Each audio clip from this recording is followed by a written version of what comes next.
Assalamualaikum warahmatullahi wabarakatuh. Nahmaduka ya Rabb kama amartana wa 'allamtana an nahmadak wa nashkuruka ya Rabb kama amartana wa 'allamtana an nashkurak wa nusalli wa nusallimu ya Rabb kama amartana wa 'allamtana an nusalliya wa nusallima ala nabiyyika wa rasulik. Jamaah Majlis Dzikir Hubbul Watan yang dirahmati oleh Allah Subhanahu wa Ta'ala. Sebelumnya kita semua sudah mengetahui bahwa Asrul Jahiliyah adalah fase atau waktu sekitar 1 abad atau setengah abad sebelum diutusnya Nabi kita Muhammad sallallahu alaihi wasallam, yaitu dengan pengertian diddul hilm, di mana saat itu zaman itu penuh dengan akhlak yang tidak terpuji, seperti sifat sombong, al-fakhr, wal-hamasa, dan sifat membanggakan kabilahnya, dan selalu terjadi peristiwa peperangan-peperangan antara suku dengan suku yang lainnya. Kemudian Nabi kita Muhammad SAW lahir dengan membawa ajaran Islam, sehingga suku-suku yang ada di Jazirah Arab ini dipersatukan dalam ukhuwah Islamiyah. Jamaah Majlis Dzikir Hubbul Watan yang dirahmati oleh Allah Subhanahu wa Ta'ala. Kemudian kita mengenal dengan istilah al-ummiyah, yaitu al-ummi, artinya adalah buta huruf. Karena memang pada saat itu sedikit sekali orang yang bisa membaca dan bisa menulis. Maka disebut dengan kaum ummiyah, kaum yang buta huruf.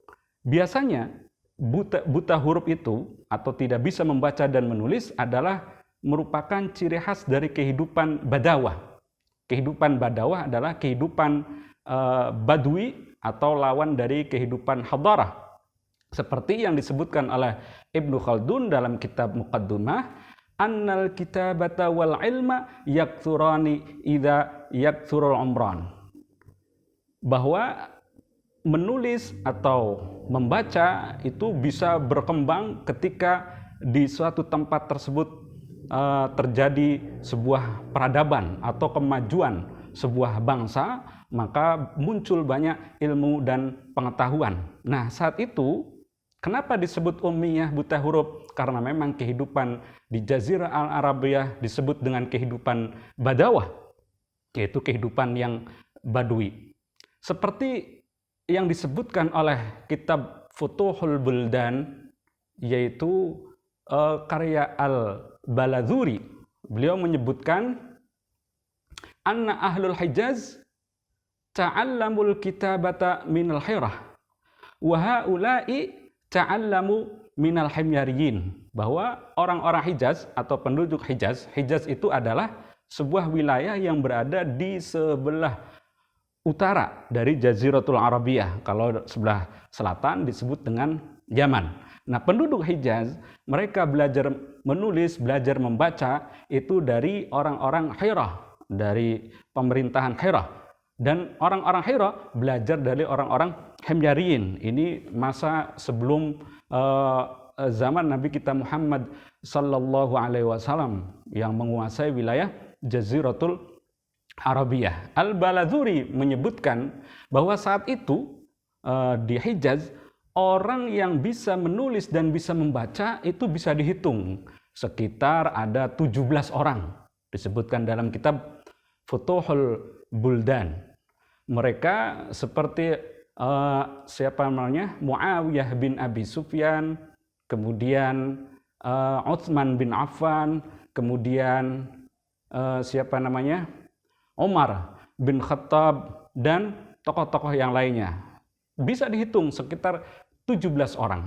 Begitu pula di Madinah, yaitu dari suku Khazar dan suku Aus, sekitar ada 12 orang yang bisa menulis dan bisa membaca.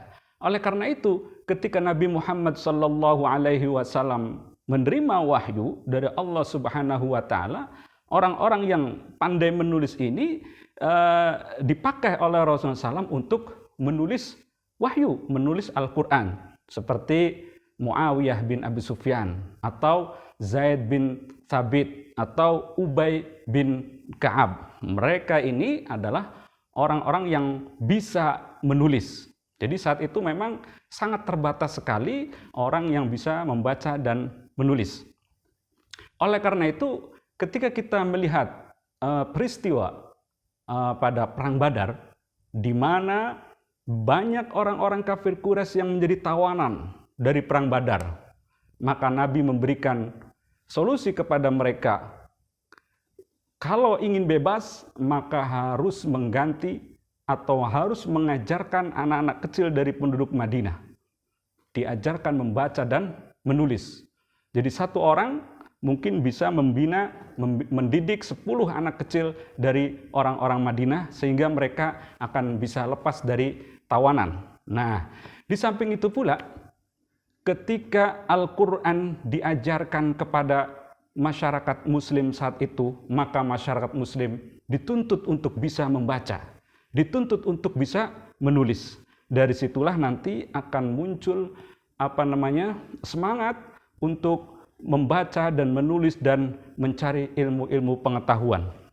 Sehingga nanti akan muncul madrasah-madrasah atau harakah al-ilmiyah, gerakan-gerakan ilmu pengetahuan yang dimotivasi oleh ajaran Islam, yaitu surat pertama yang diturunkan, Bismillahirrahmanirrahim, Iqra bismi rabbikal ladzi khalaq, khalaqal insana min 'alaq, Iqra wa rabbukal akram alladzi 'allama bil qalam, 'allamal insana ma lam ya'lam. Di mana Al-Qur'an mendorong umat Islam untuk bisa membaca dan bisa menulis dan bisa mencari ilmu pengetahuan sebanyak-banyaknya.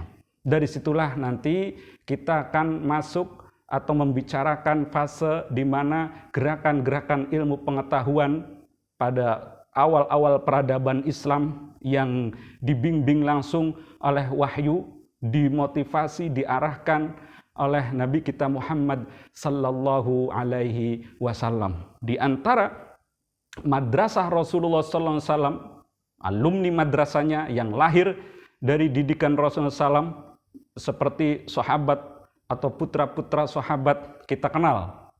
Banyak sahabat yang ahli dan alim, termasuk Abdullah bin Abbas. Abdullah bin Abbas ini seorang sahabat yang alim, bahkan pernah didoakan oleh Rasulullah SAW, Allahumma faqihu fid din wa 'allimhu ta'wil. Beliau ahli di bidang tafsir Al-Qur'anul Karim. Bahkan salah satu sahabat senior, yaitu Umar ibn Khattab, pernah menanyakan tentang kalimat Al-Quran yang beliau belum mengerti kepada Abdullah bin Abbas. Padahal Abdullah bin Abbas ini secara kategori termasuk sigharus sahabah, yaitu sahabat junior dibandingkan dengan Umar atau sahabat-sahabat yang senior yang lainnya. Dari situ nanti akan muncul madrasah-madrasah al-harakah al-aqliyah, al-harakah al-ilmiyah, al-islamiyah, yang melahirkan generasi-generasi selanjutnya yang mengembangkan ilmu pengetahuan dan yang bersumber dari Al-Quranul Karim, yang termotivasi oleh membaca, menulis, mencari ilmu dan pengetahuan. Insya Allah kita akan melanjutkan pada episode selanjutnya tentang gerakan-gerakan al-harakah al-ilmiyah atau gerakan-gerakan ilmu pengetahuan, sehingga akan muncul madrasah-madrasah, sekolah-sekolah, lembaga-lembaga pendidikan ilmu pengetahuan di tangan para sahabat dan di tangan para tabi'in dan tabi'in dan generasi selanjutnya, sehingga ilmu pengetahuan akan mencapai pada puncak peradabannya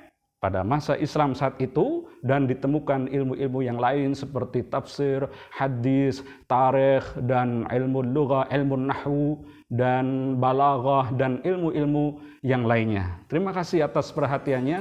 Wallahul muwaffiq ila aqwamit thoriq. Wassalamualaikum warahmatullahi wabarakatuh.